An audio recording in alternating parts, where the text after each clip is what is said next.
क्या हाल है साथियों। मैं विकास तोमर आपके अपने trustworthy channel study for civil services पे आज आपके समक्ष लेके आ गए हैं 10th जून का करंट अफेयर हिंदी इंग्लिश दोनों ही भाषाओं में यूपीएससी और दस पीसीएस एग्जामिनेशन के लिए जो इंपॉर्टेंट टॉपिक्स हमारे हो सकते हैं प्रीलिम्स और मेंस के लिए वो ये हैं। देखिए चाइना, एशियान, ये कंट्रीज जो है ना 10 कंट्री साउथ चाइना सी के आसपास, उनके मिनिस्टर्स को इसने होस्ट किया है। अभी जाने की क्या चीज़ें हैं। डिफेंस सेक्टर में बहुत सारे रिफॉर्म हुए हैं और 2020 में तो वो करीबन 20 रिफॉर्म्स इन 2020 करके एक बुक भी लॉन्च हुई उससे रिलेटेड। तो सारी चीज़ जानेंगे। अगर क्वेश्चन बनता है डिफेंस सेक्टर में तो ये वाला टॉपिक बहुत ज़्यादा इंपॉर्टेंट हो जाएगा आपके लिए। सी स्नॉट, ठीक, टर्की में का प्रकोप क्या है, ये सी स्नॉट क्या होता है, क्या चीज़ देखेंगे। हरियाणा ने बड़ी एक इंटरेस्टिंग स्कीम लाई है जो कि बेस्ट प्रैक्टिसेस में आ सकती है, तो और इसको आप लोग कोट भी कर सकते हो। तो हरियाणा की प्राण वायु देवता पेंशन योजना, ठीक है, ऑक्सीजन फॉरेस्ट योजना, ये भी जो है काफ़ी अच्छी है। स्वच्छ भारत ग्रामीण चरण चरण जो है ये दूसरा चालू हो गया है, फेज़ 2, ठीक है। और आप लोगों को बता दें यूपीएससी और ईपीएफओ का कंप्लीट पेड ग्रुप वहाँ चल रहा है और सिर्फ टेस्ट सीरीज़ का भी पेड ग्रुप आप लोग ज्वाइन कर सकते हैं। इन नंबर्स पे कॉल करके ज़्यादा जानकारी ले सकते हैं।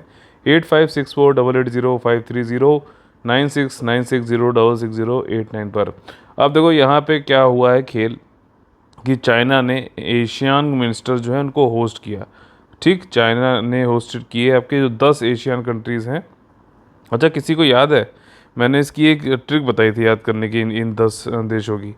ठीक, जो लोग पहले से मेरे साथ जुड़े हुए हैं उन लोग में से कोई अगर किसी को याद है तो जरूर लिखिएगा यहाँ पर कि वो 10 कंट्रीज़ जो है आसानी से याद हो जाए। CLMVT करके मैंने बताया था, याद है कि नहीं याद है, लिखिएगा। तो अब चाइना क्या कर रहा है, फॉरेन मिनिस्टर जितने 10 कंट्रीज़ के हैं इनके साथ में बहुत ज़्यादा क्लोज जो है नेस बढ़ा रहा है अपना। और क्लोज कह तो वो ये रहा है कि कोविड-19 के बाद जो रिकवरी होनी है हमारी और जो इकोनॉमिक कोऑपरेशन सहयोग, हम एक दूसरे से आर्थिक सहयोग कर सकते हैं। लेकिन मेन मुद्दा कुछ और है। मेन मुद्दा ये है कि जो क्वाड ग्रुपिंग बनी है, यूएसए, इंडिया, जापान और ऑस्ट्रेलिया, एक तरीके से इनफॉर्मल है, ठीक, अनौपचारिक है ये। और चाइना को कंट्रोल करने के लिए इंडो पैसिफिक में, यानी कि इंडियन ओशन और जो पैसिफिक स्ट्रेटजी है यूएस की है ये, ठीक, उसमें जो है ये चाहते हैं कि रूल बेस्ड जो है पूरा ऑर्डर होना चाहिए। और चाइना जो एग्रेशन दिखा रहा है साउथ चाइना सी में, ठीक, और भी जगह, तो चाइना को ओवरऑल रोकना है। तो उसके लिए इंडिया ने भी हाँ कर दिया कि स्ट्रिंग ऑफ पर्ल्स और बेल्ट एंड रोड इनिशिएटिव जो चल रहा है चाइना का, उससे इंडिया को एक तरीके से घेरा जा रहा है। और इंडियन ओशियन जो कि एक ओशियन ऑफ पीस बोला जाता है, उसमें बहुत ज़्यादा जो है अपनी पकड़ चाइना मजबूत कर रहा। तो इंडिया को भी था कि यूएसए के साथ कैसे इसको काउंटर किया जाए। तो इंडो पैसिफिक स्ट्रेटजी जो है यूएसए की, उसमें उसके अंतर्गत ये क्वाड एक ग्रुपिंग बनाई गई है जो चाइना करे। अब चाइना, आप समझिए, देखिए क्या है, चाइना के साउथ चाइना सी है, अगर देखोगे आप उसके साउथ में, तो वहाँ पे ये एशियन 10 कंट्रीज़ आती हैं, ठीक, कंबोडिया, लाओस, वियतनाम, म्यांमार, ठीक, आपकी मलेशिया, इंडोनेशिया, ब्रुनेई, फिर आपका हो गया फिलीपींस, ठीक है, कौन सी रहेगी, थाईलैंड। तो इन सब से जो है अगर बात वो कर ले, अच्छे रिश्ते अपने बढ़ाए, तो ये क्वाड ग्रुपिंग जो है, जैसे कि आपका इंडिया हो गया, चाइना, ठीक, आपका जापान हो गया, यहाँ पे ऑस्ट्रेलिया और यूएसए, यूएसए आप यहाँ पे भी लिख सकते हो। तो ये इस तरीके से, और ये एशियन कंट्रीज़ हैं। तो यहाँ पे अगर ये चाइना अपनी पकड़ मजबूत बना ले अपने आसपास नेबर्स में, तो ये क्वाड जो ग्रुपिंग है उसको काउंटर कर सकता है, सच्चा। और चाइना इसके लिए देखो वो भी चालू कर रहा है, प्रोपेगेंडा भी चालू कर रहा है, कह रहा है कि ये एशियन एशियन जो है नाटो है। नाटो आप लोग को याद, मैंने बताया भी था, कोल्ड वॉर के टाइम पे दो मिलिट्री ग्रुप थे। एक था नाटो, यानी कि नॉर्थ अटलांटिक ट्रीटी ऑर्गेनाइजेशन, ठीक, जिसमें यूएसए और यूरोपियन कंट्रीज एक साथ थे। और दूसरा तरफ था आपका ये रशिया का जो है यूएसएसआर वाला ग्रुपिंग, जिसको बोलते थे वॉर्सो पैक्ट, ठीक। तो उसमें जो है यूएसएसआर वर्सेस यूएसए चलता था।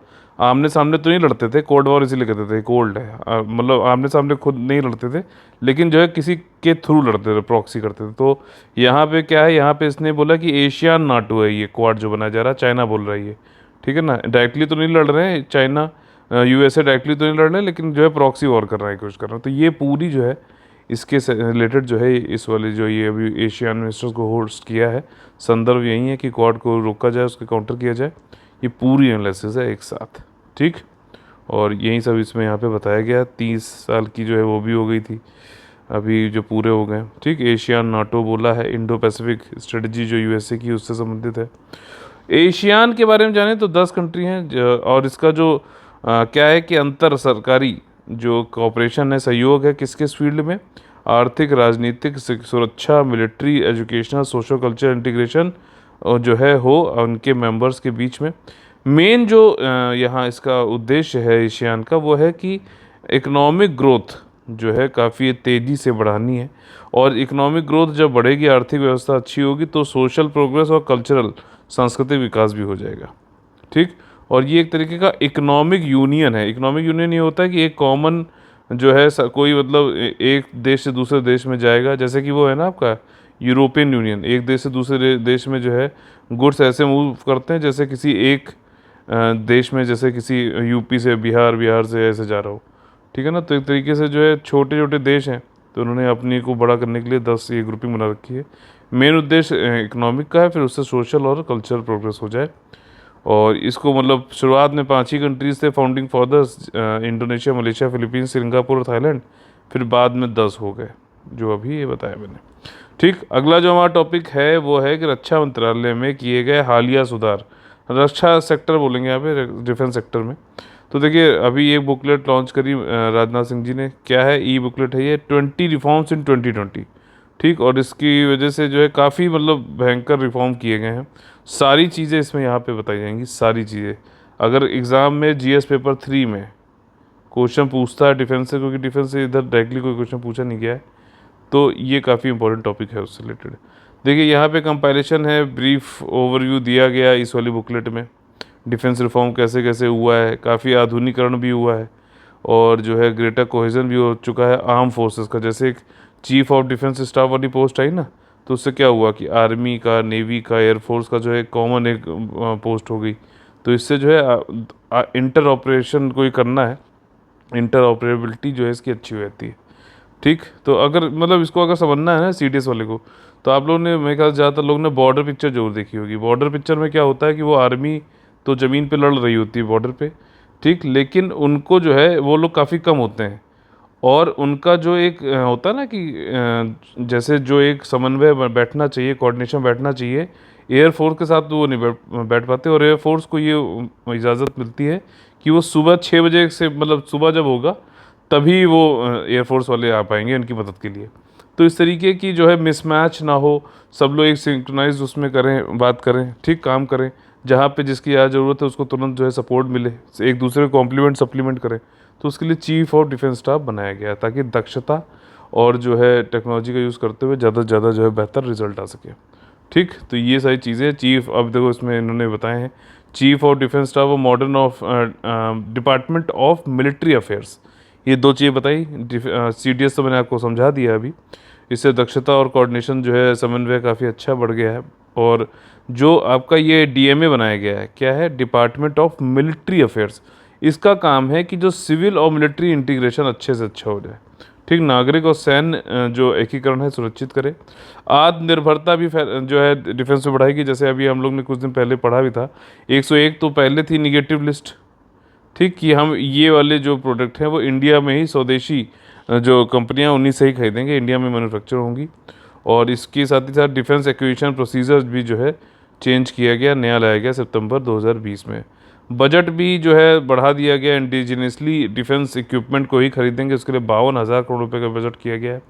इसके अलावा कॉर्पोरेटराइजेशन ऑफ ऑर्डिनेंस फैक्ट्री बोर्ड, मतलब प्राइवेटाइजेशन हुआ है आपका ऑर्डिनेंस फैक्ट्री बोर्ड का, और इसमें मई 2020 में, इससे ताकि जो है ग्रेटर एफिशिएंसी और प्रोडक्टिविटी यानी कि उत्पादकता बढ़े, ज़्यादा अच्छे रेट से जो है वेपन और ये सब भी मिल सकें, ठीक। टेक्नोलॉजी डेवलपमेंट भी हुआ है, इंक्रीज हुआ है डिफेंस एक्सपोर्ट। इसमें काफ़ी अच्छी इन्होंने देखे बताया कि करीबन 2,000 करोड़ था 2014 में जब नई सरकार आई थी, और 2019-20 में देखा जाए तो 9,000 करोड़ रुपए हो गया। तो हम पहली बार जो है, इंडिया जो है पहली बार डिफेंस को मतलब निर्यात करने के लिए भी वाली लिस्ट में पहली बार नाम आया। हम ज़्यादातर क्या है, हम तीसरे बड़े जो है वो हैं इम्पोर्टर हैं, ठीक, आयात बहुत करते हैं, लेकिन निर्यात की लिस्ट में पहली बार नाम आया इंडिया का। और इंडिया ने ये क्यों हुआ, कैसे हुआ, कि जो इंक्रीज पार्टनरशिप हुई प्राइवेट सेक्टर के साथ में, निजी कंपनियों के साथ में, इसकी वजह से हो सका है ये। और एक्सपोर्टेड हम अब कितने 84 कंट्रियों में जो है डिफेंस के इक्विपमेंट एक्सपोर्ट कर रहे हैं। ठीक, रक्षा अधिग्रहण में आधुनिकीकरण और बढ़ी हुई पारदर्शिता। अभी आप लोग ने ये देखा, इसमें ये बताना चाह रहा है कि हमारा जो मॉडर्नाइजेशन है लास्ट 10 सालों में बहुत ज़्यादा बढ़ा है। बजट भी हमने 10% से बढ़ा दिया है, तो ये अच्छी बात है कि क्या है, मतलब बताइए आप लोग, क्या लगता है कि बजट बढ़ रहा है डिफेंस का? ठीक, सिपरी वाली एक रिपोर्ट इंडेक्स भी आती है, उसमें इंडिया का जो है कितने नंबर बताया था, बताइए कमेंट करके, 5th की 6th। तो ये जो डिफेंस बजट बढ़ रहा है, ये अच्छी बात है कि क्या है, आपको कैसा लगता है बताइएगा। न्यू डिफेंस एक्विजिशन प्रोसीजर भी लाया गया, जो अभी ऊपर बताया। डीआरडीओ का प्रोक्योरमेंट कैसे जो है वो डीआरडीओ खरीद करता है, नियमावली में भी नया लाया गया अक्टूबर 2020 में। डिफेंस एक्विजिशन देखो, राफेल जो है 5, पहले 5 जो है 36 आने हैं मेरे ख्याल, 5 जो है आ गए, कोविड वोविड चल रहा है तब भी, और इंडियन एयरफोर्स के लिए और भी काम किया जा रहा है। डिफेंस में आरएनडी को भी बढ़ाया गया है, रिसर्च एंड डेवलपमेंट को। ठीक, रक्षा अनुसंधान एवं विकास में सुधार किया गया। कैसे, देखो एक स्कीम आई है, और ये कि यंग जो माइंड्स है उनके नवीन जो आइडियाज़ हैं उनको लाया जाए। तो 5 यंग साइंटिस्ट लेबोरेटरीज बनाई गई हैं डीआरडीओ की। ठीक, यंग साइंटिस्ट लेबोरेटरी 5 बनाई गई, कहाँ कहाँ पे? बैंगलोर, मुंबई, चेन्नई, कोलकाता और हैदराबाद। ठीक, तो ये बैंगलोर हो गया, ठीक, आपका ये हो गया मुंबई, फिर इसके बाद ये है चेन्नई, और ये आपका कोलकाता और हैदराबाद। ऐसे करो तो आप लोग को थोड़ा सा दिशा का भी उसका वो रहेगा। ठीक है, याद करने में भी आसानी होगी। और 108 जो सिस्टम नए बनाए गए हैं, डिज़ाइन करेगा, डेवलप करेगा, मैन्युफैक्चर करेगा अच्छे से। प्राइवेट सेक्टर का भी इसमें रोल बढ़ाया गया है। डिजिटल ट्रांसफॉर्मेशन हो गया। देखिए अब क्या हो रहा है कि आर्म फोर्सेस के भी जो ट्रिब्यूनल होते हैं ना, जो न्यायाधिकरण होते हैं, वो भी अपना डिजिटल हियरिंग कर रहे हैं, ऑनलाइन कर रहे हैं।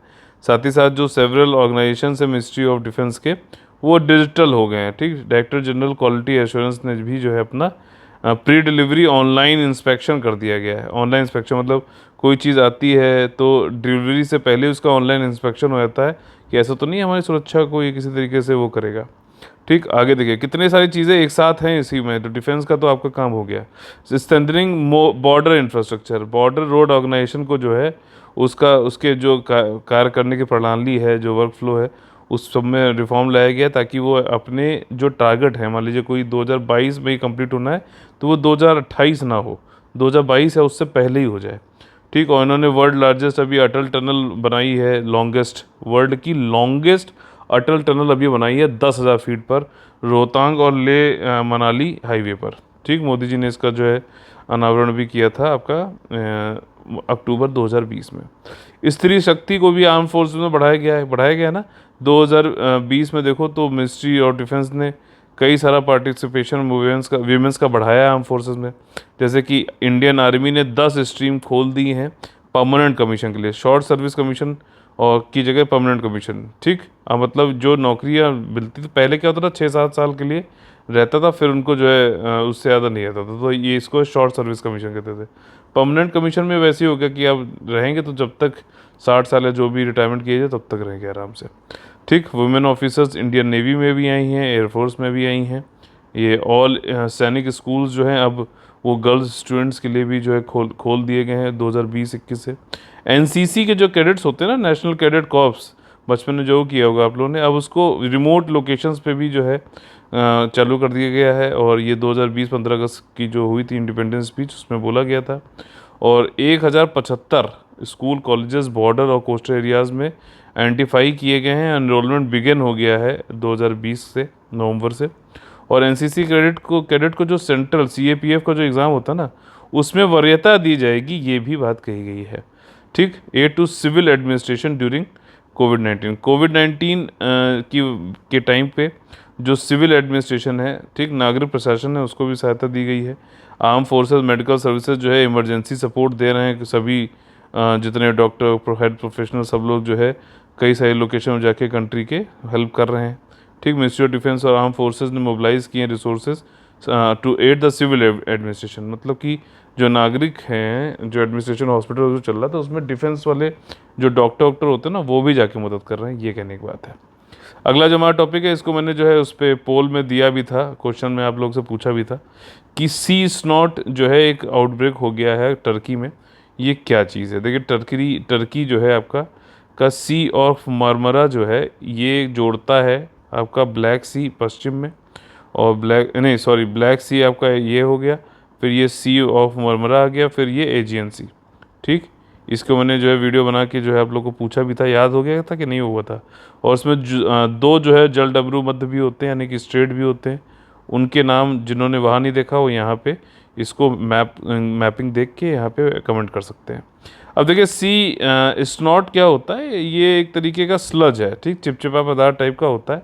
एक्चुअली ये एल्गी से बना हुआ है। अब इसको ऐसे समझ लेते हैं, जैसे लेक्स में आप लोगों ने सुना होगा एक वर्ड होता है यूट्रोफिकेशन। यूट्रोफिकेशन होता है जिसमें ये क्यों होता है कि बहुत ज़्यादा काई वाई जम जाती है ना, काई आपकी एल्गी जो है शैवाल, ये काफ़ी ज़्यादा हो जाता है।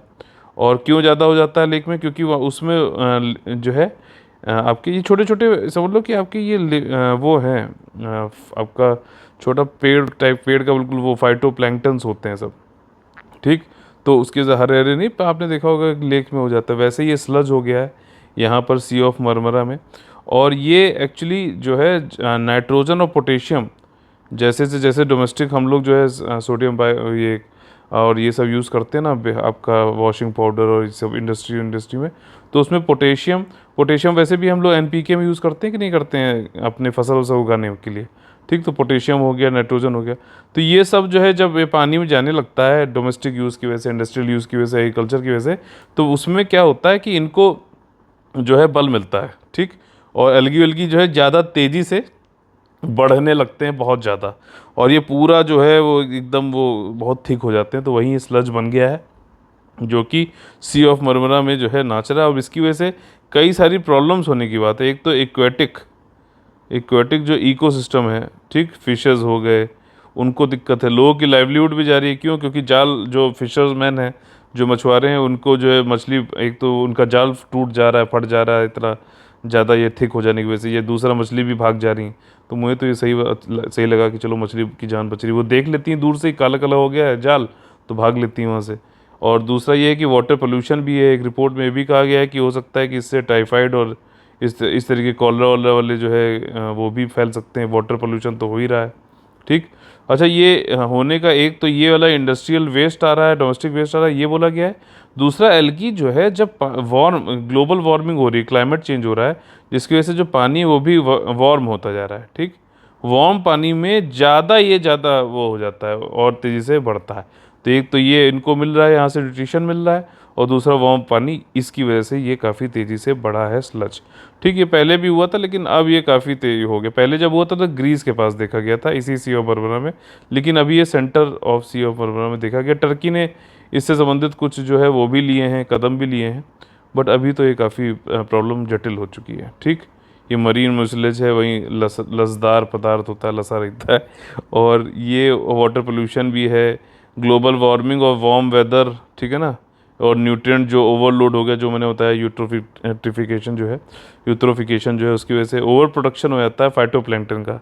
फाइटोप्लैंक्टन देखो वैसे नेसेसरी है, जरूरी है एक्वेटिक इसके लिए, इकोसिस्टम के लिए। ठीक, जलीय जो आपकी पारिस्थितिकी तंत्र है उसके लिए तो इम्पोर्टेंट है।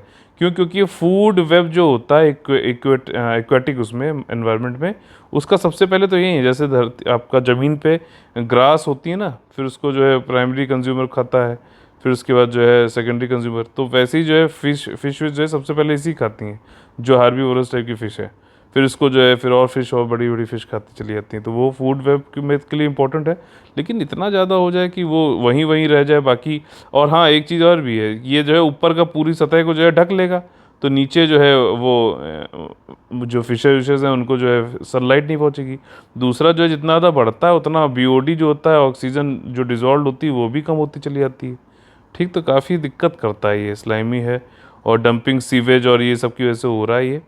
और सी स्नॉट जो है पहली बार 2007 में देखा गया था ग्रीस के पास में, लेकिन ये कंट्री का अभी तक का सबसे बड़ा, ये हिस्ट्री का सबसे बड़ा जो है ये स्लज बना है अभी।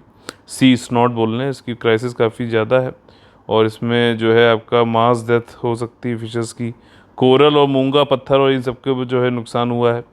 और इसमें कोलैप्स भी हो के ज़मीन पे भी, अब ये जो होते हैं ना, ये काफ़ी थिक होने के बाद जो समुद्र का जो ये ओशियन सी का जो है बेस पे चला जाएगा तो उससे और ज़्यादा जो है सी फ्लोर पे चला जाएगा तो उससे और दिक्कत होने की आशंका है। सी स्नॉट जो है फिशरमैन और इन सबको फिश भी नहीं पकड़ने दे रहा, उनकी आजीविका भी जो है ख़तरे में आ गई है। वाटर बॉर्न डिजीजेस कॉलरा वॉलरा हो सकता है इससे, और इस्तांबुल जो कंट्री कहाँ तुर्की का जो कैपिटल है वहाँ पे भी जो है फैल सकता है। और टर्की ने काफ़ी काम मतलब लिए हैं, प्रोटेक्टेड एरिया घोषित कर दिया है सी ऑफ मार्मरा का, ट्रीटमेंट वाटर ट्रीटमेंट और इन सबको बढ़ावा दिया है। डिज़ास्टर मैनेजमेंट प्लान भी बोला है कि आपदा प्रबंधन योजना भी चलाई है, लेकिन देखिए अभी क्या होता है। अगला जो हमारा जो है टॉपिक है बड़ा बहुत ही अच्छा है, इसको आप लोग इन्वायरमेंट के लिए और ट्री के लिए ये सब दे सकते हो। हरियाणा की नई स्कीम आई है प्राण वायु देवता पेंशन योजना, ठीक, और ऑक्सी वन योजना। अब देखो यहाँ पे इन्होंने क्या कहा है, ये कब लॉन्च हुई है, वर्ल्ड इन्वायरमेंट डे पे, कब होता है 5 जून पे, ठीक। थीम बताइए आप लोग लिखकर, थीम में कई लोगों को वो थी इसमें डाउट, तो थीम लिख के बताइए क्या है, ठीक। और देखिए ये क्या है, प्राण वायु देवता, प्राण वायु देवता, ठीक, पेंशन योजना। अब इसमें क्या है कि जो ऐसे ट्री मतलब पेड़ों की बात हो रही है यहाँ पे, ऐसे ट्री जो 75 साल से ज़्यादा जिनकी उम्र हो गई है, लगातार इंसानों के लिए वो काम करते रहे हैं सेल्फलेसली, ऑक्सीजन दी है, आपका जो है छाया दी है, शैडो दी है, ठीक है, और जो है क्लीन एयर करते रहे हैं, इन सबके रख रखाव के लिए सालाना 2500 रुपये दिए जाएंगे पेंशन की तरीके से वहाँ के स्थानीय लोगों को, ठीक, लोकल लोगों को दिए जाएंगे, और वो लोग जो है इसको जो है देख रेख करेंगे ऐसी ट्रीज़ की जो इन्होंने ये 75 साल के ऊपर के हो गए, ठीक। तो ये तो यहाँ पे ख़त्म हो गया। दूसरा है कि ऑक्सीवन, ठीक, ऑक्सीजन फॉरेस्ट की बात हो रही है यहाँ पर।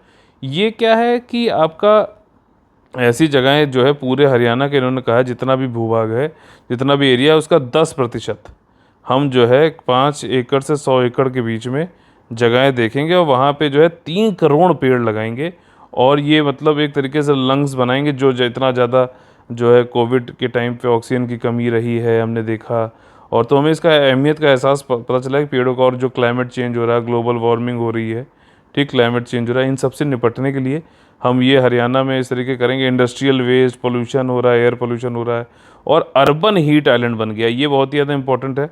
यूपीएससी इसको मेंस में क्वेश्चन पूछ भी चुका है, अर्बन हीट आइलैंड जो बन गया। अर्बन हीट आइलैंड में क्या होता है कि मान लीजिए ये जो है शहर है और ये आसपास जो है पेड़ पौधे सब लगे हुए हैं, ठीक, ज़्यादा पेड़ पौधे ज़्यादा होते हैं, शहर में तो कंक्रीट का जंगल बन गया है, सीमेंट का। तो यहाँ पे ये देखा जाता है कि जो आसपास की जगहें हैं उनके कंपैरिजन में जो शहर है जहाँ बिल्डिंग ये सब है, उसका टेम्परेचर 2 से 3% मतलब 3 डिग्री, 1 2 3 डिग्री ज़्यादा ही होता है, ठीक। तो इसको बोलते हैं अर्बन हीट आइलैंड, एक आइलैंड टाइप का बन गया, द्वीप टाइप का बन गया है। तो उससे निपटने के लिए भी ऑक्सीजन फॉरेस्ट बनाया जाएगा, ठीक। यहाँ पे ये सब चीज़ें बताई हुई हैं, 75 साल से ज़्यादा है और उनको लोकल पीपल को दिया जाएगा। ऑक्सी फॉरेस्ट जो है 5 एकड़ 100 एकड़ के बीच में जो लैंड ढूंढ के और सिटी में जो है इसके हरियाणा के इसको पेड़ों को उगाया जाएगा। पेंशन अमाउंट जो है ये PVDPS में है, 2500 रुपये दिया जाएगा, ट्री की पेंशन है ये, और ये बढ़ाई भी जाएगी हर साल, ठीक। ऑक्सी वन जो है ये यही है कि 3 करोड़ पेड़ लगाना है 8 लाख हेक्टेयर में आपका हरियाणा के। और इसमें एक हाँ ये सोवेनियर शॉप भी होगी, ठीक, स्मारिका की दुकान भी होगी जहाँ पे आप जाके अपनी राशि यानी ज़ोडिएक जो हॉरोस्कोप होता है ना उसके अनुसार आप कुछ पेड़ वेड़ भी खरीद सकोगे, ठीक। एम्फी थिएटर होगा वहाँ लाइट का और बढ़िया एंटरटेनमेंट का इंतजाम होगा, लाइट साउंड शो भी चलेंगे। नीड इसका यही है अर्बन हीट आइलैंड जो मैंने बताया, बैड एयर क्वालिटी और अर्थ के ग्रीन लंग्स को बढ़ावा देना है, हीट इफेक्ट को कम करना है, इम्प्रूव करना है एयर क्वालिटी को। ऑक्सीजन की शॉर्टेज अभी हुई थी पेंडेमिक के टाइम पे, देखा गया यूपी में सबसे ज़्यादा, तो जो है उसकी वजह से प्राणवायु और ये सब चीज़ें अब इसकी अहमियत अब समझ में आई है। अगला जो हमारा टॉपिक है वो है स्वच्छ भारत मिशन ग्रामीण चरण है, ये दूसरा फेज़ 2 है। पहले भी से भी चला आ रहा है ये, अभी जो मिनिस्टर ऑफ स्टेट हैं उन्होंने कहा है कि हम इसको लॉन्च कर रहे हैं। डिपार्टमेंट ऑफ ड्रिंकिंग, अच्छा देखो जो स्वच्छ भारत मिशन है ग्रामीण जो है वो किस मंत्रालय के अंतर्गत आता है, जल शक्ति, ठीक। और जल शक्ति मंत्रालय के अंतर्गत आता है आपका department of drinking water and sanitation के, ठीक। लेकिन जो अर्बन है, ठीक, अर्बन एरिया वाला जो स्वच्छ भारत अभियान है वो ministry of urban areas and urban affair वाले में आता है, ministry of housing and urban affairs वाले में आता है, ये ध्यान रखना। ठीक, इसको कहीं आप ग्रामीण को जो है रूरल डिपार्टमेंट में मत, रूरल मिनिस्ट्री में मत जोड़ लेना। वहाँ एक ऑप्शन वो जानबूझ के देगा रूरल मिनिस्ट्री, तो आप लोग उसको, अगर आप रूरल डेवलपमेंट मिनिस्ट्री आपने नहीं पढ़ा होगा ये, या जब पढ़ने के टाइम पे भी ऐसी चीज़ों पे अगर आप ध्यान नहीं देते हो तो वहाँ पे गलत होने के चांसेस बन सकते थे, लेकिन अब नहीं होंगे। ठीक, तो कोविड-19 के टाइम पे जो काफ़ी चैलेंजेस चल रहे हैं, लेकिन फिर भी इसको जो है बढ़ावा दिया जा रहा है। फेज़ 2 में क्या है कि कोविड फरवरी 2020 में, यानी कि इसका फेज़ 2 कब लॉन्च हो गया था, जब कोविड आया उससे पहले फरवरी। कोविड तो पिछले साल मार्च में हमारे यहाँ देखा गया ना कि चालू हुआ था पहली वेव। तो फेज़ 2 के इन्फेसिस किस पे है भैया, कि जो अचीवमेंट हमने फेज़ 1 में पाए थे उनको तो चलो वैसे ही सस्टेनेबल उनको बनाए रखो।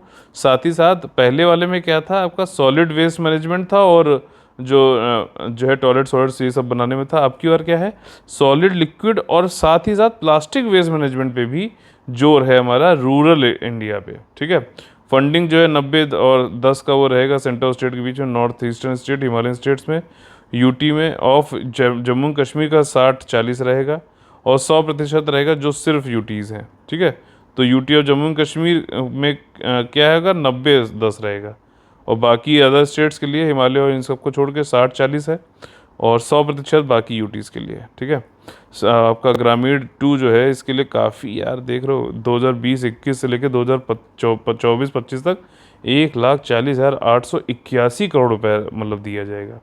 और the same has been approved, national scheme sanction committee एक है, उसने अप्रूव भी कर दिया है इसे, और ये कहा जा रहा है कि 1.1 लाख विलेजेस को जो है have reported solid and liquid waste management work चालू हो गया है। ठीक, इसके अलावा देखिए स्वच्छ भारत मिशन फर्स्ट जो था उसमें कंट्री वाइड कैंपेन था, 2014 में चालू किया गया। उसमें ये था कि जो खुले में शौच होती थी, एलिमिनेट ओपन डेफिकेशन और सॉलिड वेस्ट मैनेजमेंट था, लेकिन इस वाले में अब क्या सॉलिड लिक्विड और प्लास्टिक वेस्ट मैनेजमेंट पे काम किया जा रहा है। अच्छा, ये जो ये वाला स्वच्छ भारत अभियान है, ये रीपैकेजिंग थी 2009 में निर्मल भारत अभियान थी, जो कि फेल हो गई थी। उसकी जो है उसको और ज़्यादा एम्फेसिस साथ में, और गांधी जी का कि वो क्लीननेस बहुत ज़्यादा करते थे और ये सब, क्योंकि इसमें चश्मा बना रहता है, आपने देखा होगा स्वच्छ भारत अभियान पे, तो वो गांधी जी का ही चश्मा जैसा दिखा रखा है, तो वो लॉन्च किया गया। पहला फेज़ जो है अक्टूबर 2019 में ख़त्म हो गया था, और 2 इसके वो हैं रूरल और अर्बन। रूरल वाला जो ग्रामीण वाला है वो ministry of drinking water and sanitation के अंतर्गत आता है, अर्बन वाला ministry of housing and urban affairs के अंतर्गत आता है। आज का जो हमारा क्वेश्चन है, क्वेश्चन नंबर 25 तक हम लोग पहुंच गए हैं। देखिए धीरे धीरे देखिए जो है एक बूंद बूंद से जो है पूरा सागर भर जाता है वाली बात है। 25 क्वेश्चन हो गए, कई लोगों ने बहुत अच्छे आंसर लिखने लगे हैं, कई लोग लगातार इवेल्युएट करते हुए अपना भी इम्प्रूवमेंट कर रहे हैं, जो कि बहुत ही काबिल तारीफ़ है। जैसे कई लोग हैं, चलिए किसी एक का नाम ठीक नहीं होगा। तो daily UPSC mains GS answer writing free practice है यार। टेलीग्राम पे आप लोग ग्रुप, ये चैनल भी नहीं ढूंढ पा रहे हो, ओनली लिखो जाके वहाँ टेलीग्राम में जाके सर्च करो ओनली यूपीएससी। ठीक, चैनल लिखना तब तक मिल जाएगा आराम से। ठीक, सफ़ेद बैकग्राउंड पे जो है काले में लिखा हुआ है। और जो है ये, अच्छा आज का जो क्वेश्चन है बहुत ही मैंने एक सोशल सिक्योरिटी इन इंडिया की जो सीरीज़ है हमारी, ठीक, जो कि ईपीएफओ एग्ज़ाम के लिए है, उसमें यूनिवर्सल बेसिक इनकम के बारे में पूरा पढ़ाया है। उसको पार्ट नंबर है वो 13 है, जहाँ तक मुझे याद आ रहा है, थंबनेल में दिख जाएगा आपको। तो उसको आप लोग देख के इस क्वेश्चन को अटेम्प्ट कर सकते हो। मैंने क्वेश्चन यहाँ पे पूछा है कि what is universal basic income, और इसको क्रिटिकली इवेल्युएट करना है आपको कि इसके क्या प्रोस्पेक्ट्स हैं, मतलब संभावनाएं क्या हैं इसकी, क्या पॉजिटिव हैं और क्या कंसर्न्स हैं, क्या चिंताएं हैं, इनका समालोचनात्मक जो है मूल्यांकन करना है। ठीक, क्रिटिकली इवेल्युएट करना है। और आगे हम लोग अपने फेवरेट सेक्शन पे जिसका नाम है कॉमन गाइस पीसेस। देखिए इसमें सुरक्षित हम सुरक्षित तुम अभियान, ठीक, क्या बढ़िया नाम रखा है, सुरक्षित हम सुरक्षित तुम अभियान से संबंधित कौन से स्टेटमेंट ट्रू है। देखिए नीति आयोग और पिरामल फाउंडेशन ने मिलकर ये सुरक्षित हम सुरक्षित तुम अभियान शुरू किया है, बिल्कुल सही है। और ये 112 आकांक्षी जो ज़िले हैं उसमें चालू किया गया है, ताकि, और इसका उद्देश्य क्या है, ताकि जिला प्रशासन जो है वो कोविड-19 रोगियों को होम केयर सहायता, मतलब उनके घर जाके सहायता प्रदान कर सकें, सहायता मिल सके। तो ये क्या स्टेटमेंट सही है कि गलत है बताइए। ये भी सही है, और पहला और दूसरा सही हो गया, और पहला दूसरा ए में और डी में है, तो ये दो तो नहीं हो सकते। ठीक, तीसरा स्टेटमेंट क्या कह रहा है कि डिस्ट्रिक्ट मजिस्ट्रेट जो है इसको जो है इसमें आगे रहेगा, नेतृत्व करेगा, और ये पार्टनरशिप करेंगे किसके साथ में, कई सारे लोकल एनजीओ के साथ में, और एलजीओ भी ये ट्रेन करेगा, प्रशिक्षण देगा 1 लाख वॉलंटियर को, जो कि पेशेंट से कनेक्ट करें और इनबाउंड और आउटबाउंड मतलब उनके यहाँ जाके काम करें। इसमें सभी स्टेटमेंट सही हैं, इसलिए जो है डी आंसर इसका हो जाएगा। कोविड होम केयर सपोर्ट देना है, तो इसलिए सुरक्षित तुम कोविड होम केयर सपोर्ट, इतना भी याद रह गया तो काम बन जाएगा। ठीक, तो 20 लाख सिटीजन ऐसे चल करने हैं, सिविल सोसाइटी इन लोग के साथ में मिलके, वॉलंटियर के साथ में मिलके एस्पिरेशनल डिस्ट्रिक्ट प्रोग्राम है के अंतर्गत। एस्पिरेशनल डिस्ट्रिक्ट प्रोग्राम किसका है? नीति आयोग का ही है। ठीक, ध्यान रखना, पिरामिल फाउंडेशन, ठीक है, के साथ में मिलके ये क्या है, सुरक्षित तुम, ये वाला गाना याद आ रहा है, अकेले हम अकेले तुम, उस वाला। चलिए ठीक, तो ये इलेक्शन कमीशन ऑफ इंडिया संबंधित कुछ अभी करंट अफेयर में था, इसलिए ये अलग जो है क्वेश्चन दिया गया है। इलेक्शन कमीशन एक ऑटोनोमस यानी स्वायत्त संवैधानिक अथॉरिटी है, बिल्कुल सही बात है। और ये जो है यूनियन और स्टेट के इलेक्शन कराती है, सही बात है। और इसमें देखिए ये आंसर नहीं दिखना चाहिए। ठीक, इसको 27 जनवरी 1995 में चालू किया गया था, ट्रू पूछा गया, ध्यान रखिएगा। ठीक, तो ये 27 वाला तो हो ही नहीं सकता, क्यों? हमारे यहाँ जो है 25 जनवरी क्या होता है, और नेशनल वोटर्स डे होता है, वो इसलिए मनाया जाता है क्योंकि इलेक्शन कमीशन का जो है 25 जनवरी को जो है स्थापित किया गया था। ठीक, तो इसलिए ये वाला स्टेटमेंट गलत है, 2 वाला गलत हो गया, ये गलत, ये गलत। ठीक, अब 3 वाला अगर सही होगा तो सी आंसर हो जाएगा, नहीं तो डी आंसर हो जाएगा। और ये कंस्ट्रक्ट किया गया था, it was constituted under article 165। 165 तो वो होता है क्या कहते हैं स्टेट में, वो कौन सा, अटॉर्नी जनरल का, एडवोकेट जनरल जो होते हैं ना, उनका 165 होता है। ये एडवोकेट जनरल भी एक वो है आपकी संवैधानिक जो है बॉडी है। ठीक, जैसे कि अटॉर्नी जनरल होते हैं ना, अटॉर्नी जनरल का कौन सा है आपका आर्टिकल 78 है ना शायद, ये मैं कन्फर्म करके बताना। तो वैसे ये 165 जो है एडवोकेट जनरल का। देखिए यहाँ पे सिर्फ जो है आपका डी यानी कि ओनली वन आंसर सही होगा, 25 जनवरी को हुआ था, 324 आर्टिकल के अंतर्गत जो है इसको बनाया गया था।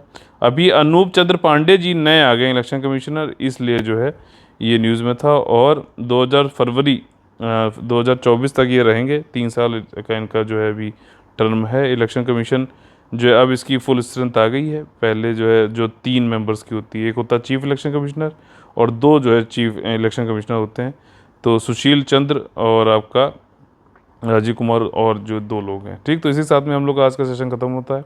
अगर आप लोग को पसंद आया तो प्लीज़ आप लोग को लाइक करना चाहिए, लाइक का बटन तोड़ना चाहिए, साथ में आपको शेयर और सब्सक्राइब करके जो है और लोगों को जोड़ना चाहिए, इस मिशन को सक्सेसफुल बनाना चाहिए। और आप लोग को ये बता दूं कि अगर आप लोग को हमारा कंटेंट और गाइडेंस सही लगता है तो आप लोग इन नंबर्स पर कॉल करके 8564880530 9696066089 पे कॉल करके आप लोग हमारे साथ जो है वन स्टॉप डेस्टिनेशन का पेड ग्रुप में ज्वाइन कर सकते हैं। ठीक, तो चलिए कल फिर से मुलाकात होगी सुबह 6 बजे, तब तक के लिए आप लोग से लेते हैं अलविदा। खूब पढ़िए, खूब बढ़िए और लगातार जो है अपना और अपने घर वालों का ख्याल रखिए। जय हिंद, जय Bharat, all the very best है, वंदे मातरम।